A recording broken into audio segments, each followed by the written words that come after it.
Number 1, Bible में उल्लेख सबसे लंबे व्यक्ति एक पलिश्ती योद्धा गोलियत और बाशान का राजा ओग थे, जिनकी लंबाई 9 फीट बताया गया है। नंबर 2, बाइबल के अनुसार सबसे आमिर राजा सुलेमान था। उसने 40 वर्षों के शासनकाल के दौरान अपना सर्वोच्च वैभव और धन प्राप्त किया था। नंबर 3, बाइबल का सबसे लंबा अध्याय भजन संहिता 119 है और सबसे छोटी अध्याय भजन संहिता 117 है। नंबर 5, हनोक और एलियाह को जीवित रहते हुए बिना शारीरिक मृत्यु का अनुभव किए परमेश्वर स्वर्ग उठा लिए। नंबर 6, सुलेमान की पहली पत्नी नामा थी, जो राजा दाऊद द्वारा युवा सुलेमान से विवाह किया गया था। नंबर 7, बाइबल में उल्लेख सबसे शक्तिशाली देवदूत माइकल है, जो सभी स्वर्गदूतों का मुखिया कहलाता है। नंबर 8, मनश्शे राजा बाइबल में उल्लेख सबसे लंबे समय तक शासन करने वाला राजा था, जिसने 55 वर्ष की उम्र तक शासन किया था। नंबर 9, राजा सुलेमान की 700 पत्नियां और 300 रखैलें थीं। नंबर 10, यीशु, मूसा और एलिय्याह 40 दिनों तक उपवास किए थे। नंबर 11,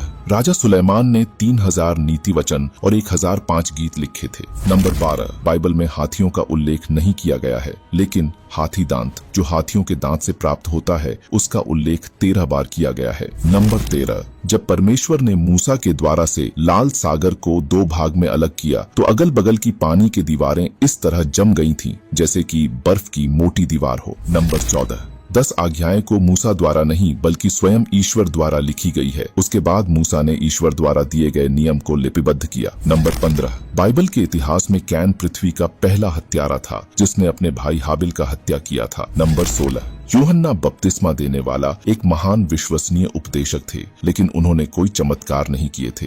नंबर 17, जब इजरायली मिस्र से वादा किए गए देश के लिए पलायन कर रहे थे, तब यहोवा ने इजरायलियों को मार्ग दिखाने के लिए दिन को बादल के स्तंभ में और रात को उजियाला देने के लिए आग के स्तंभ में होकर उनके आगे आगे चले थे, जिससे कि इस्राएली दिन और रात बिना रुके चले थे। नंबर 18, यीशु मसीह को क्रूस पर चढ़ाने से पहले उसे रोमन सैनिकों द्वारा कांटों का ताज पहनाया गया, यहूदियों का राजा कहकर लोगों की नजरों में अपमानित किया गया और उसके राजत्व के दावे का मजाक उड़ाया गया। वह कांटों के ताज जो बाइबल में जिक्र हुआ है, वह कोई सामान्य कांटों का ताज नहीं है, बल्कि वह ताज यीशु मसीह की पीड़ा, अपमान और हमारे द्वारा दिए गए तकलीफ को सहन करने की चिन्ह है। नंबर 19, बाइबल के मुताबिक शुरुआत से ही शैतान यीशु पर विजयी पाना चाहता था, लेकिन यीशु पहले से ही शैतान को हराने के लिए तैयार था। और जब यीशु ने क्रूस पर अपने बलिदान की शक्ति प्रकट की, तो पूरे नरक की खाई में गूंज उठी और मृतकों में से पुनर्जीवित होने से पहले वे नरक में गए। नरक में यीशु ने पाप और मृत्यु पर विजय की घोषणा किया और उन धर्मियों की आत्माओं को मुक्त किया जो उनके आने से पहले मर गए थे,